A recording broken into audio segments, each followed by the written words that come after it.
Okay, we're live now. So, hi everyone. My name is Luke Fontaine Richardson. I'm usually joined by my colleagues if you guys have been watching the other podcast, but they had other professional commitments today and unfortunately couldn't make it. So, I'm a member of Realize Radicalization, a student led organization that aims to educate the public on radicalization and extremism. On today's episode of Get Real, our podcast/webinar series, where we interview a variety of experts in the field of radicalization and extremism, we are joined by Mauro Lubrano.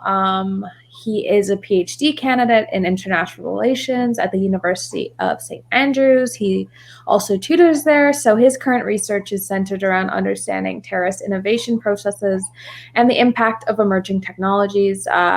He received his MA in Non-Proliferation and Terrorism Studies at the Middlebury Institute of International Studies at Monterey, where he focused on CBRN, terrorism, jihadism, and mass mobilization. So he received his MA in Peace and Conflict Research from the University of Frankfurt am Main, and his BA in International Relations from the University of Perugia. So he's currently an analyst at Foreign Affairs, and he's previously worked as an analyst at Global Risk Insights.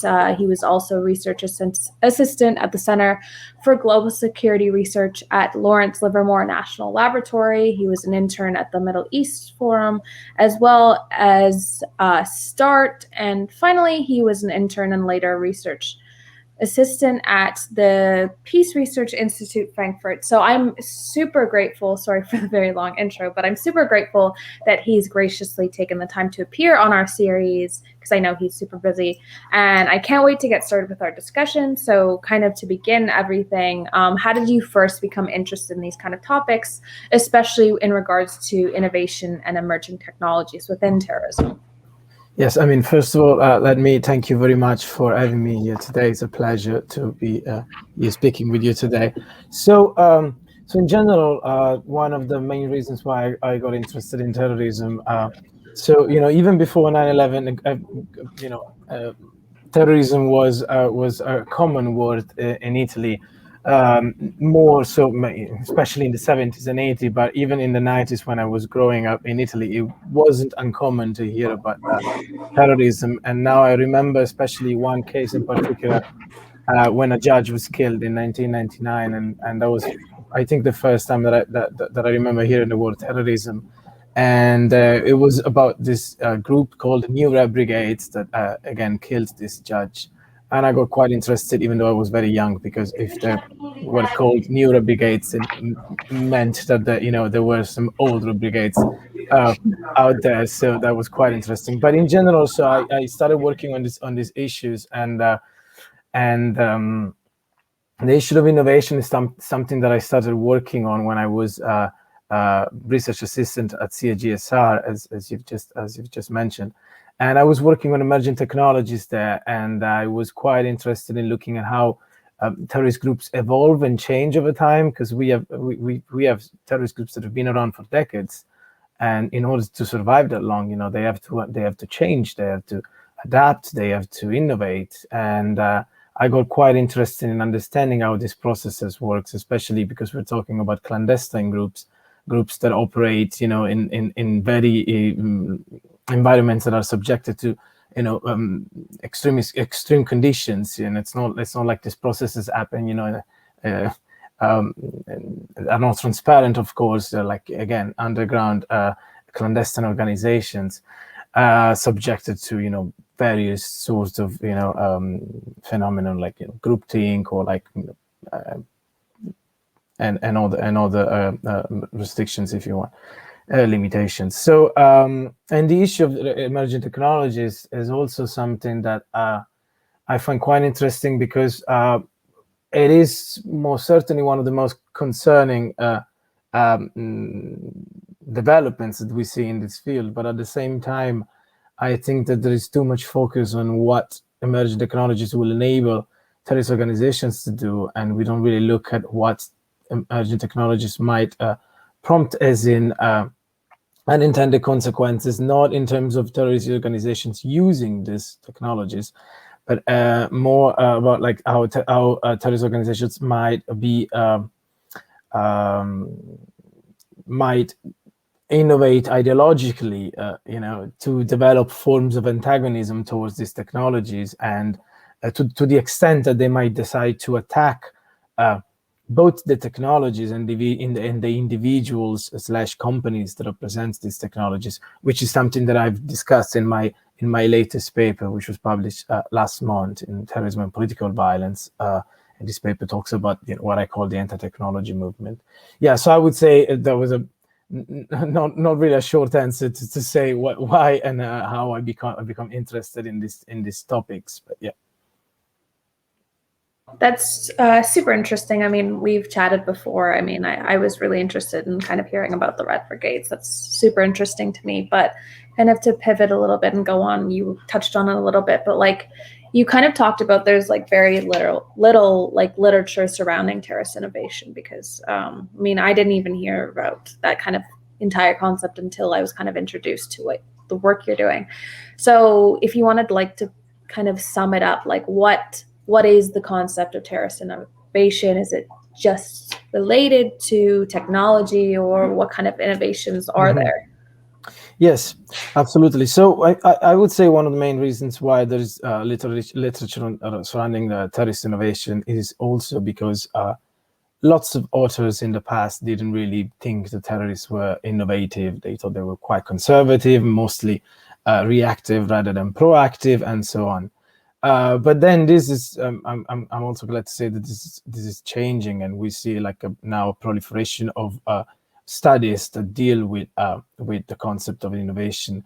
Now they come from different angles and to take different approaches and different categorization of innovation. But the way that I describe the concept of terrorist innovation starts with the assumption that we have to distinguish between innovation and certain other phenomena that, while related to innovation, they not necessarily share the same characteristics. And I'm referring here to phenomena such as adaptation, improvisation, or emulation.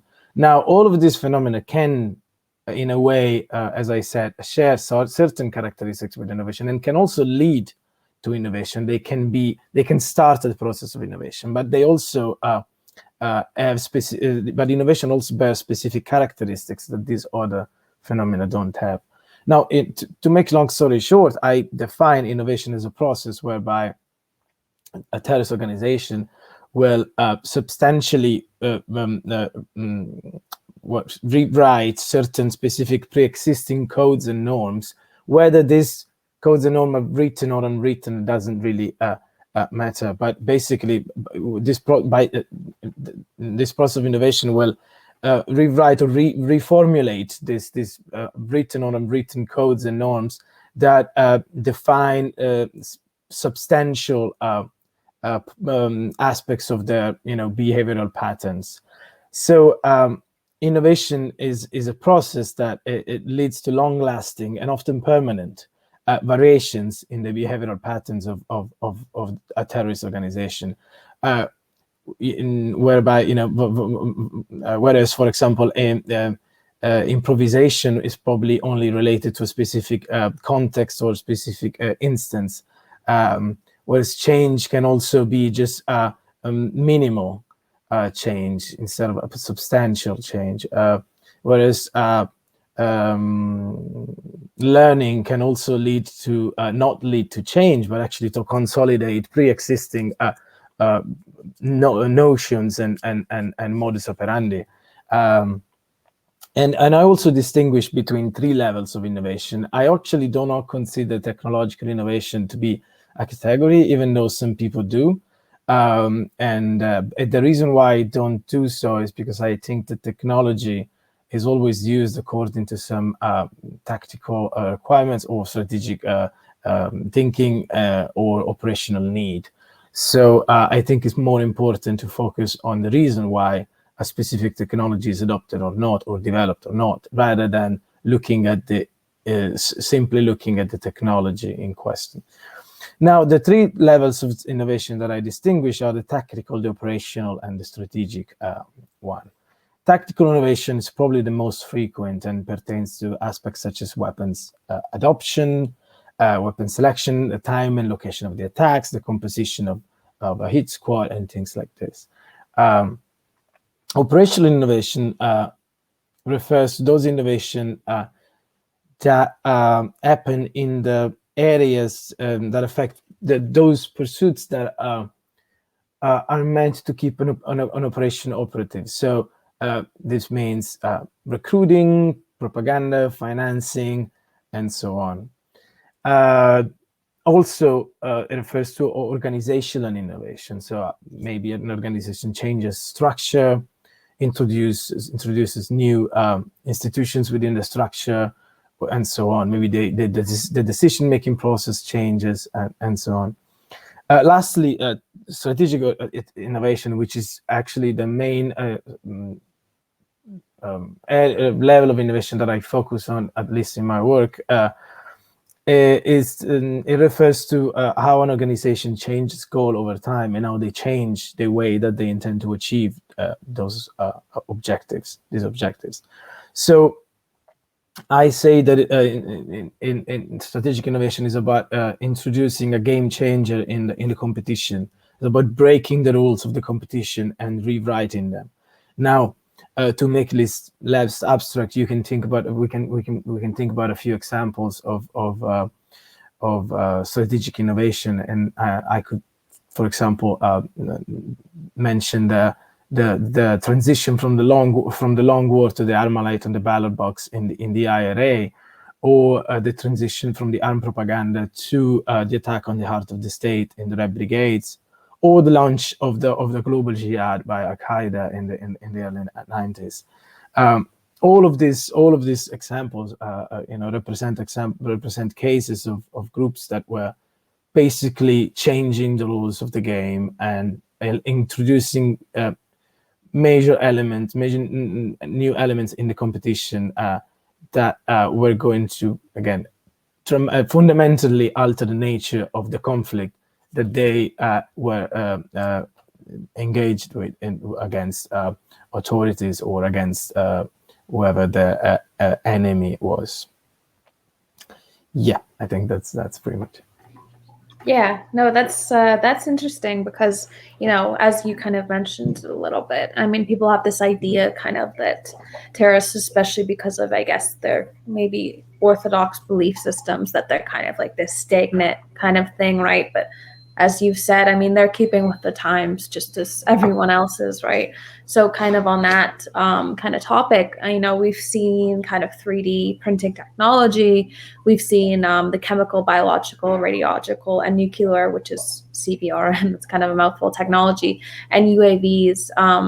Those are kind of emerged, and we've seen militaries use them. Are you concerned with perhaps terrorists using them, or do you think the tried and true methods, if there is any, for terrorist organizations will continue to be prevalent? Yes, absolutely. I think there are clear implications for terrorist innovation here and for terrorism in general. And we have already seen terrorist research into these new technologies in a few occasions. The 2019 Halle synagogue shooting was carried out with a weapon that had certain components that were allegedly printed with a 3D printer. So, and also we've seen attacks with unmanned aerial vehicles, drones, in many different contexts. I'm actually generally surprised that we haven't seen more of those in urban contexts. We've mostly seen terrorist resort into drones in war zones or active combat areas. I mean, the main point here is that most of these technologies will make it much easier for a single person to achieve a level of destruction and disruption that is unprecedented for a single individual. What it took organizations months, if not years, substantial financing and lots of efforts to achieve can now or very soon be achieved by one or few individuals with these new technologies, most of which are also, and this is important to emphasize, are dual use, meaning that they don't only have a military purpose. They also have, like, like they also have a non-military one, which means they're quite easy, or they will be soon, quite easy to obtain. It's quite easy to buy a drone, and if you know how to tinker with the drone, then you can weaponize it. You can modify it to carry some explosive, or to do other things. And if you can combine this then with facial recognition technology or other technologies, then you can really get your hands on something that can bring about considerable level of disruption or destruction. So if on the one hand I'm concerned about these developments, and also just to mention just something that I just remember last week, I think it was last week, there were news about an alleged first attack ever carried out by autonomous drones in Libya, I think it was. I'm not sure. I need to double check. But the point is that it was allegedly the first time the drones engaged a target without a specific order, because they were autonomously carrying out a mission, and then they decided to engage the target. So these are all concerning developments, and we will hear more, unfortunately, we'll hear more cases like this. But at the same time, we sort of have a dual trend. So if we see terrorist organizations experimenting with these new technologies, and the more they experiment, the better they become, obviously. Also, the more they experiment, the better we become at preventing this at the same time. So if on the one hand we see terrorists doing things, on the other hand, we see terrorists also resorting, to, as you've mentioned, the tried and true methods. And actually, if you survey the attacks of the last years, at least in Europe, I'm referring mostly to the European context there, you will see lots of attacks were actually carried out with quite rudimentary means, or at least with methods and techniques that we've seen before. So I'm referring to edged weapon attacks, or vehicle ramming attacks, or good old fashioned explosives. And so again, there is the sort of dual trend here, and then, as I argue in my latest paper, actually, there's also the trend that of terrorist organizations resorting both to advanced and rudimentary technologies to attack the very emerging technologies that could at the same time enhance the capabilities of other terrorist organizations. So we're talking about, when we talk about terrorist organizations, of course, we're talking about a complex group of entities that have radically different opinion on pretty much everything. So it's also hard to just generalize and provide an answer that is applicable to the entire universe of terrorist organizations out there, because on the one hand, you might have terrorist organizations that is really excited and fascinated by new technology. On the other hand, you might have terrorist organizations that think that emerging technologies are one of the biggest threats ever, and they will resolve to eradicate these technologies. So there are these dual main trends that I've mentioned here, but there are also plenty of idiosyncratic or individual or very specific situations, conditions, approaches, and so on. Yeah, I mean, I didn't actually hear about the attack last week, but I personally find it concerning. I mean, you can get drones and those kind of things so easily, and if you have the resources, you can also get a 3D printer at home, right? So I mean, if the everyday person like myself can get it, I mean, obviously terrorists can also have access, which is concerning, obviously. But kind of a little bit asking about something that you wrote about in your paper. I realized that it was just a way to kind of categorize it, but can you describe what are the type of things that are driving innovation among terrorists? Yes, so I make this distinction in one of my papers between exogenous, endogenous, and mixed drivers. Now, again, this is more for analytical purpose, I think.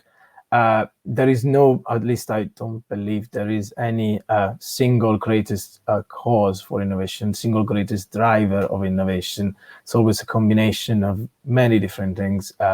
and also the context is so important. So virtually every instance of innovation is determined influence by specific conditions that you probably won't find in another instance of innovation, even within the same group, because the context and the dynamic of the conflicts are always changing. So I think it's very important to take a case-by-case approach when looking at innovation. But in general, so I distinguish between these three categories of drivers. And just to give an example of what I'm talking about here, when we talk about exogenous drivers, a quintessential exogenous drivers could be the state's countermeasures. Whatever the state, the states, not necessarily the states, countermeasures in general.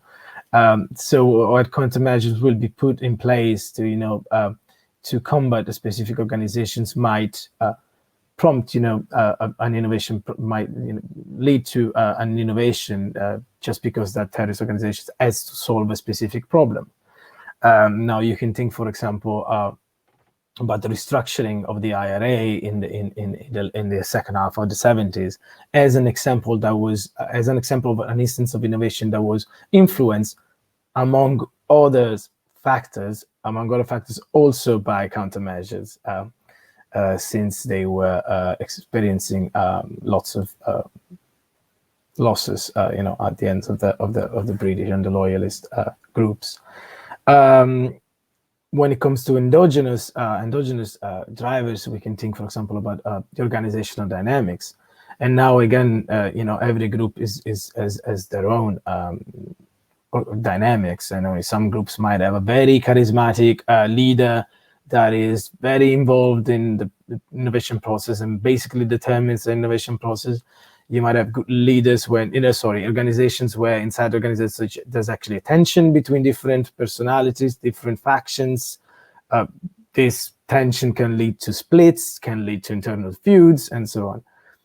You might also have situations where you basically de facto don't have a leadership, which is what we refer to as leaderless resistance movements. So you might have groups that have actually specific institutions within the organizations that are specifically meant to deal with the innovation process, and you have that for example with Hezbollah, and so on. So also the demographic of the organization is important in this regard. But so again, as endogenous, I mean something that originates from within the organizations. And then the mixed drivers, for example, an example of mixed drivers can be the relationship that a group entertains with other terrorist organizations or non-terrorist organizations, but also with other groups that are that resort to political violence, that are also active in their area or beyond their area. Now you can think again about the IRA and how sometimes their modus operandi was influenced by what other Republican groups were doing or what the loyalist groups were doing. Similarly, in the years of lead in Italy, like when the brigades were monopolizing the extra parliamentary left-wing group, this had clear consequences on other groups within the far left milieu. And some groups were forced to take certain decisions because of what the brigades were doing. So in a way, when we talk about mixed drivers, and here with the example of the relationship with other groups, we're talking about drivers that might originate from within the group, but also from the outside. But then the overall nature of the driver is constantly shaped by what's happening outside of the organization, what's happening inside the organization. But then again, I want to emphasize once again that I don't think any of the drivers that I have identified in the paper can be considered the driver of innovation, the single greatest catalyst of innovation. Now you might have instances where one of the drivers is more plays a more prominent role, but it doesn't mean that we can infer that is just the greatest cause for innovation. And this categorization is, yes, for analytical purpose and to make our lives easier in a way. Yeah, no, I think that's important to like say that, like, you know, everything has to be like a case by case basis, right? I mean, you can't, it would be so easy if we said pinpoint this and we said, oh, this is going to be what's driving innovation. But obviously that doesn't work like that. We had a question from the audience, actually. I'm not entirely sure if you could answer it, but somebody asked, would you kindly shed light on dark cloud and terrorism? I'm not exactly sure if you could answer it. Well, I'm not entirely sure I can, and I'm sorry. This is really not my area. No, that's okay. I'm going to just like save that, and then hopefully I can message the person who did it and kind of figure out if we can answer that. But I appreciate everyone engaging and asking questions. Yeah, no, thank you. Okay, so next, I just want to ask, like, you know, you don't have to.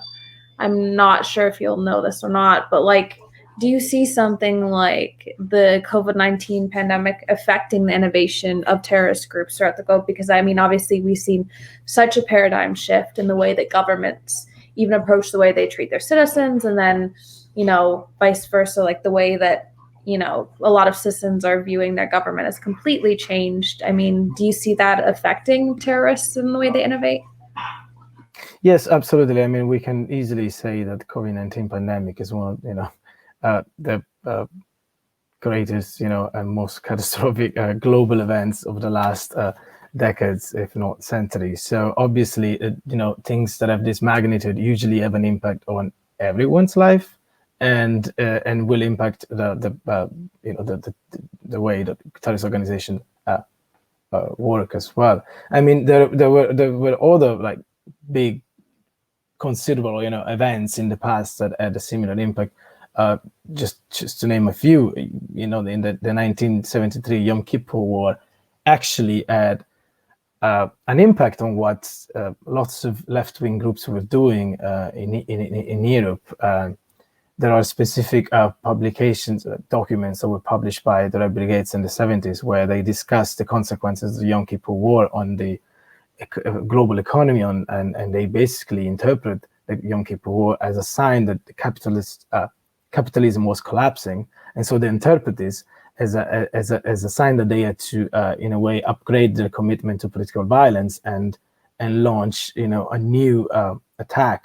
And this is one of the many things that convinced them to eventually launch the attack on the heart of the state 1 year later. So this is just to say that, to emphasize that this sort of events obviously will have impact on the strategic thinking, but also in general on the modus operandi of groups. And one of the greatest impact that I've seen so far in terms of, you know, what COVID-19 as the repercussions of COVID-19 on terrorist organizations is on what I discussed in my paper, the anti-technology movement. Now, there are different narratives there, different interpretations, but in general, the anarchist movements that I analyze in the paper looks at this, looks at COVID-19 as an opportunity that the ruling elites are using to tighten their control over the masses. And they see all of the technologies that are being used to implement restrictions and measures to contain the pandemic. They see them as instances of as a process that will lead to a new totalitarianism, a prison society, and basically what it's convincing them that the process that this process is accelerating, and that they have to upgrade their commitment to political violence. There are some publications even before the pandemic where they were already discussing this, and now you can clearly see when they discuss the consequences of the pandemic, they clearly argue that they need to upgrade And then in other ways also, radical environmentalist groups share a similar belief, now based on completely different narratives with different goals, but they also do believe that this pandemic is showing them that the ecological collapse is imminent, and they also have to take advantage of the flaws and fractures that they see appearing, on the techno-industrial societies, and so that they need to again upgrade their commitment. And I'm sure that a similar argument could be made about many other organizations. But then, as I said a few minutes ago, this sort of the consequences that this will have are surely will surely be different depending on the context and organization that we analyze. So I guess my answer here is I can talk about those two cases that I've just mentioned, but in general, I think they will have consequences pretty much virtually on every single organization. But then you will really have to take a case-by-case approach and look at what the specific organization. And I hope we're not contributing to their recruitment. I know. I'm starting to become indoctrinated by it, honestly, at this point. So while we're on the topic, anyways, yes. Well, quickly, what I was trying to say was basically is that people, even regular people, are becoming, I would say, even more driven towards anti-authority because of lockdown measures and these kind of things, which, had to be implemented, but people still think it's infringing upon their freedoms, a sign of totalitarianism and stuff like that. But, it's definitely concerning where we're kind of trending right now. But while we're on the topic, as we mentioned, and as that little technological mishap kind of happened, what exactly is the anti-technology movement that you've been talking about? Yes. What does it entail? So the anti-technology movement is the movement of groups, entities, individuals that aim at eradicating technologies. So the difference, the fundamental difference here between groups that want to destroy technology and groups that want to eradicate technology is that the former, the groups that want to destroy technology, might do so for a variety of different reasons. A group might want to destroy technology because of the disruption or destruction that this brings about. Think, for example, about a group attacking a chemical plant to release large quantities of toxic material in the environment. Also, a group might want to attack technologies in order to use the same technologies as a weapon system. Think, for example, about the car bomb, or using aircraft, civilian aircraft as basically as rockets. For example, on 9/11. On the other hand, the groups that want to eradicate technologies basically attack the technologies because they believe the technology represent and embody arguably the greatest source of the problem, the problems that we experience. Now, I identify two main souls between this anti-technology movement, which is the insurrectionary anarchist milieu and the radical environmentalist milieu. Now, let me say again that these distinctions are useful, but then they should not be. We should not approach them in a dogmatic way. The anti-technology movement, as these two souls, but they represent two, rather than two compartmentalized souls, they represent two ends of a spectrum. So they can overlap. That you might have, similar narratives within both groups, but then also all the characteristics that distinguish them, and so on. But in general, the insurrectionary anarchist milieu believes that technologies, as I have already sort of mentioned before, are contributing to the establishment of what they call a prison society and the new totalitarianism of the machines. So basically, they are arguing that the new technologies, emerging technologies, mostly, if not only, benefit the ruling elites, and they will contribute to the permanent enslavement of the masses. So they basically, in attacking these technologies, they want to fight for against oppression, and they also have an environmentalist agenda. But the main driver, if we can call it this way, is to fight against the man over man domination, and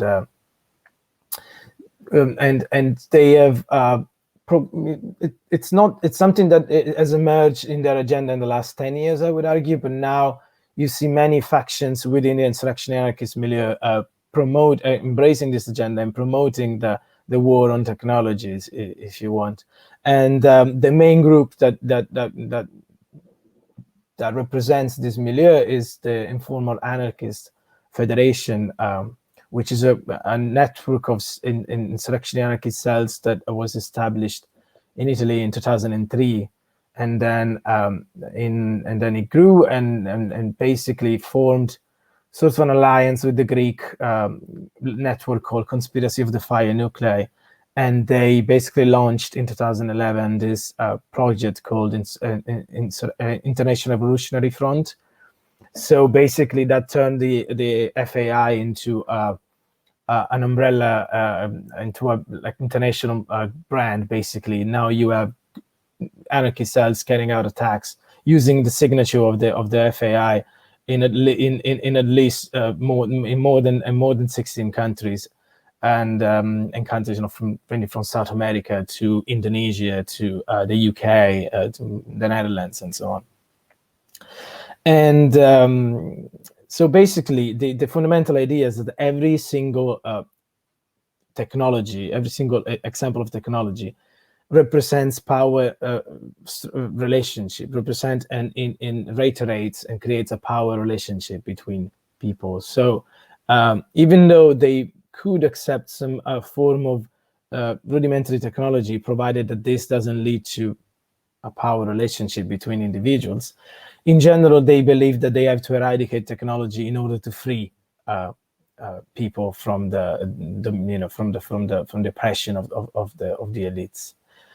Now, as I mentioned, they do have an environmentalist agenda as well, but it's not that predominant. As you know, the name of the other main component of the anti-technology movement suggests, the environmental agenda is quite crucial for the radical environmentalist milieu. Here again, there are many different positions within the radical environmentalist milieu, many different groups, factions, positions and approaches and so on. But basically what they believe is that that technology allow a separation between the world of man and nature, and this separation leads to man dominating nature, which eventually will lead to an environmentalist collapse, to an environmental collapse. And the most peculiar group in this milieu is probably the Mexican network that call themselves Individually Standing Towards the Wild, which is arguably the coolest name for a terrorist organization ever. But basically, they're very atypical for the radical environmentalist milieu, because instead of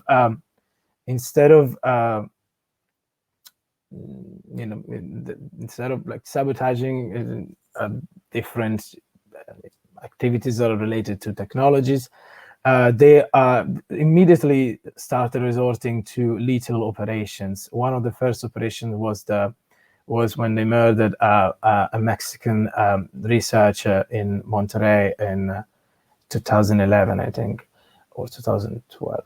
I don't remember now. But the point there with them is that they again believe that technologies are allowing and are bringing about an environmentalist collapse. But what is interesting about them, except the fact that they are quite violent, is that they believe they're quite nihilist, and they're quite they believe that they have no chance of winning this war that they're waging against the tech-industrial society. They know they will be defeated. They know that there is no chance of victory, yet they keep fighting. And they don't keep fighting for some, noble reason or similar. The main reason why they keep fighting is because they believe they are part and parcel of nature. And so they believe that their violence is mostly motivated and determined by what they would call an instinct of vengeance and defense. So being part of nature, they believe that it's up to them to like avenge nature, basically.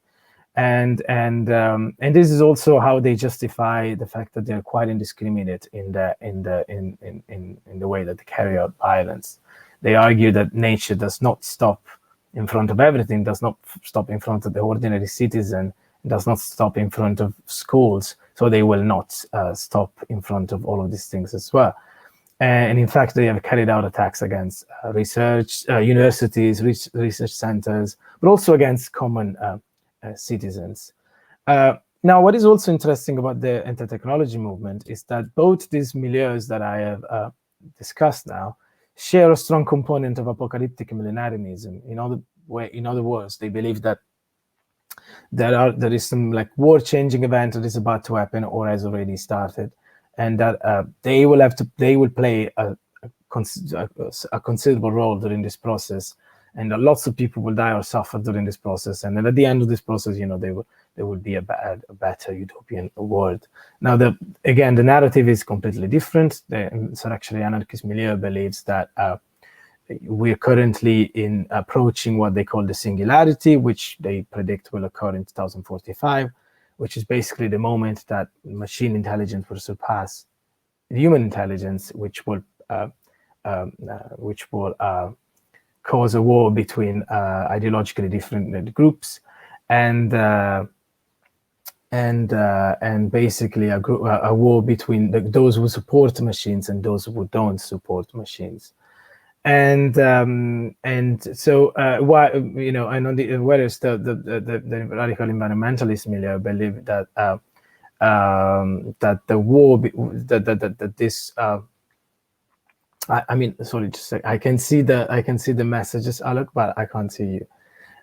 Anyway, so the radical environmentalist milieu, especially in this case, the individually standing towards the wild, believe that the ecological collapse is imminent, and they're actually welcoming this event because they will give them a chance to, exact revenge on the techno-industrial society and to punish mankind for what they have done to the environment. So they're both milieus not quite afraid of this imminent apocalypse event. If anything, they welcome this, and they might even want to accelerate this process in order to hasten the days of the days after the apocalypse, where they will hopefully, according to okay, so I'm not sure if you did talk about this like when I was like gone dealing with the internet, but like, so are you aware of like radical anti-technology groups like ITS? I'm pretty sure I can predict the answer, but I'd like to hear more about it. So are you to your knowledge, are they against like the vaccine, especially because it's kind of like a new technology? Like, what are their opinions on it?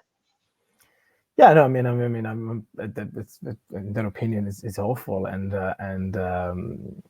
there's also, even though we tend to associate certain conspiracy theories with more right-wing milieus, there's plenty of conspiracy theories within this milieu, within the radical environmentalist milieu and the insurrectionary anarchist milieu as well. Let's not forget that anarchists had already started attacking 5G technologies long before the pandemic. And all these vaccine things, it's just confirming their theories about 5G technology being this bad thing that they believe it is. So they are against it, and especially ITS really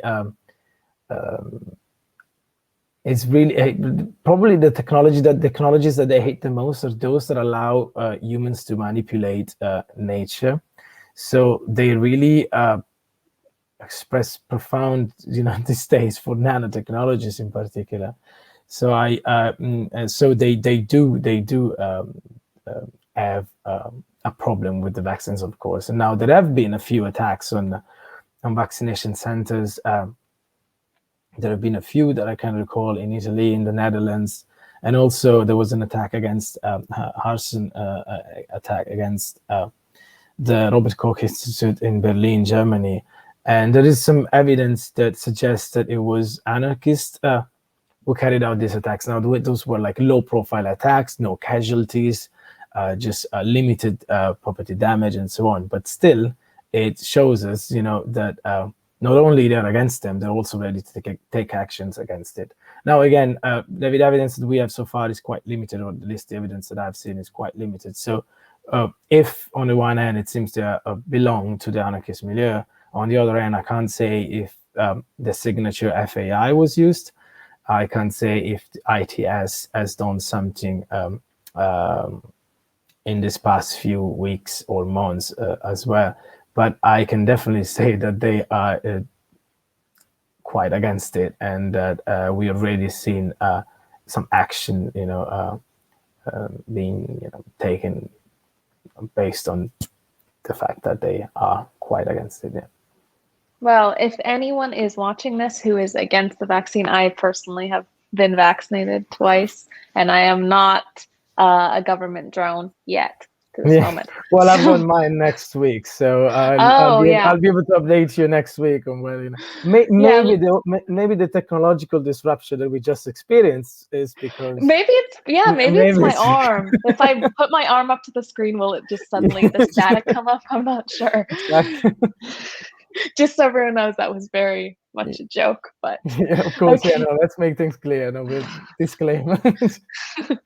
Okay, so we've heard, it seems they have a laundry list of problems, these anarchist and environmentalist groups, they have so much hatred towards the world we live in, etc. There's a bunch of complaints, obviously. So what is their ideal world? What's their ideal post-civilization world? What do they envision creating with their kind of movement? Yes, I mean, it's basically just going, what they're fighting against is the techno-industrial society. So once you remove the techno-industrial society with all the, power relationships that characterize it, that are determined by the technologies themselves, you basically will live in this, harmonious and peaceful world. And now, obviously, as it is often the case, groups that believe that one day they will reach this utopian societies, they are not really generous when giving details about what this world should look like, because they themselves have no idea. I mean, you can see that with more traditional, if you want, ideologies as well, such as, for example, communism, where we quite lack a description of what the ideal communist society should look like. So in a way, they promote this this idea that once you've destroyed the techno-industrial society, you will live in a peace and harmonious world. Now, they're not really, again, very specific about what comes after, but then it also this is also because you have many different sub trends within the anarchist milieu. Like it's quite common to hear about eco-anarchists, like anarcho-feminist, anarcho-nihilist, anarcho-syndicalist, anarcho-communist, and obviously all of these different ideological sub-ideologies or ideologies, they will have different answers to this question. And the same with the radical environmentalist milieu. I mean, some believe that we have to just go back to a pre-industrial age. Some believe that we just have to go back and live like animals, basically. So there's no one single answer for this, but it's partly because they don't really have it, and also because it's even within the same milieu. And this is something that is absolutely common within the anarchist milieu and within the environmentalist milieu. I mean, there are a constellation of very different individuals, groups that have sometimes radical different opinion on certain things. I mean, there is one quote that I love from an anarchist author, anonymous, unfortunately, so I can't share with you, but I can't share the name with you. But basically, this author says, identifying themselves with as an anarchist invites an association with a different array of things that will not have the same meaning to any two person, not even two anarchists. So even when you identify as an anarchist, there will be another anarchist in the same room that probably has quite different approach to and answers to things, and this is just two individuals. Just imagine like a larger milieu with people living and operating in completely different contexts, completely different societies. So again, I'm afraid there's no one single answer to this. It's just this idea of harmonious and peaceful world. Once you have eradicated the source of oppression, exploitation, and so on and so on, we will reach this fantastic world. Yeah, I guess it is super hard, right? I mean, it would be easy if we could just say, oh, every group is like this, right? I mean, but there's no homogenous ideology, especially.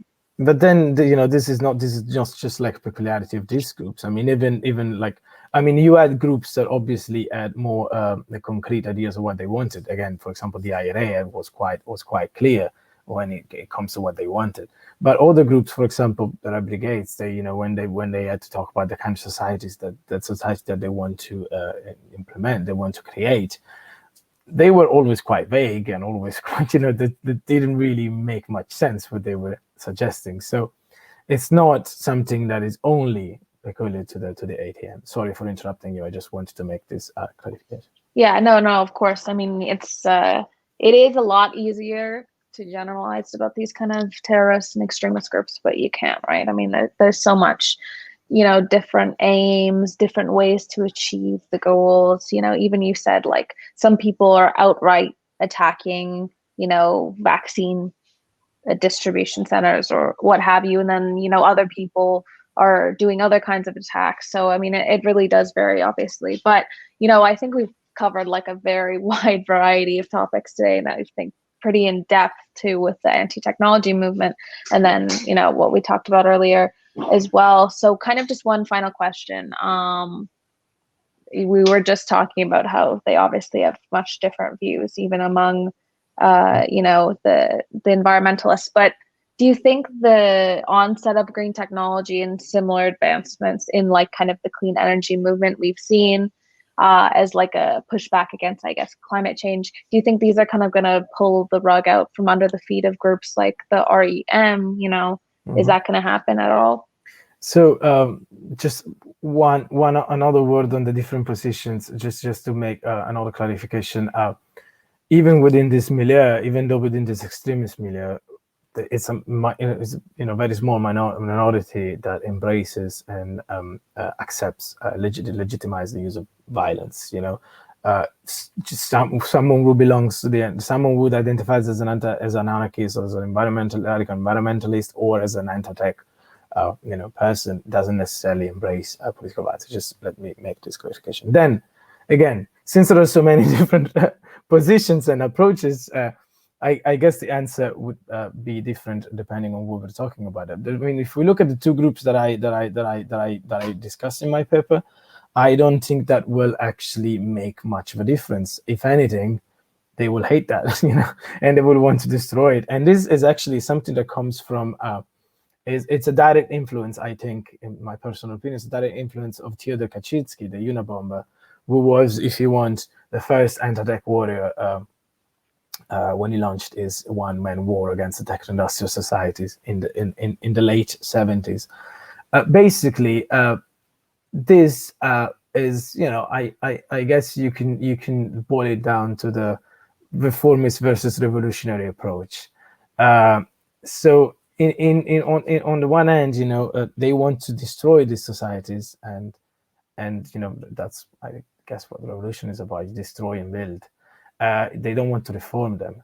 They're actually quite opposed to those movements that want to those mass movements that are promoting an environment-friendly agenda. They're quite against, the Fridays for Future movement. They're quite against all of these, what they call leftist groups, that instead of destroying the system are just reforming it, allowing it to survive. So if these technologies, these new green technologies that might,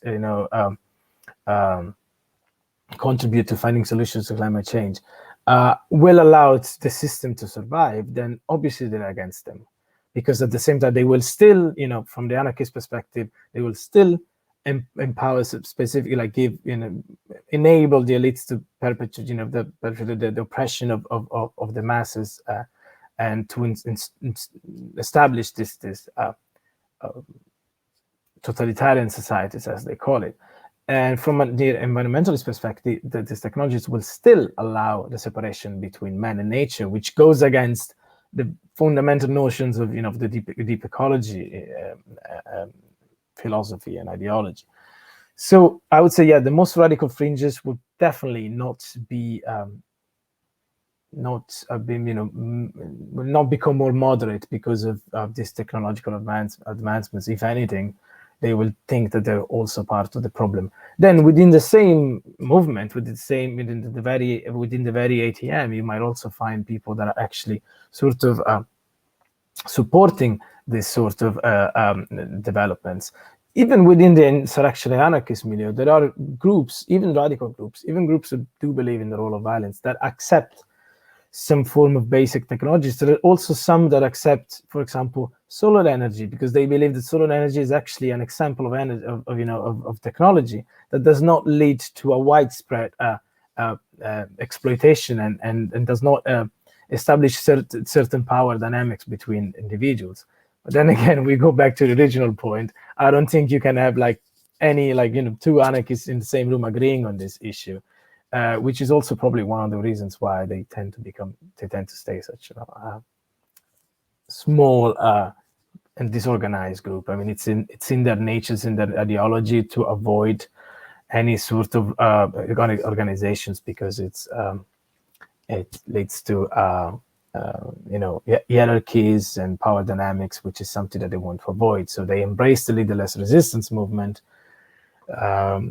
which again allows them to survive even without an ideological cohesion, if you want. So yes, to go back to your question, I don't think the most radical fringes, or at least the two groups that I've looked at, I don't think they will be impressed with this technology. And if anything, if they have a chance, they will probably strike it.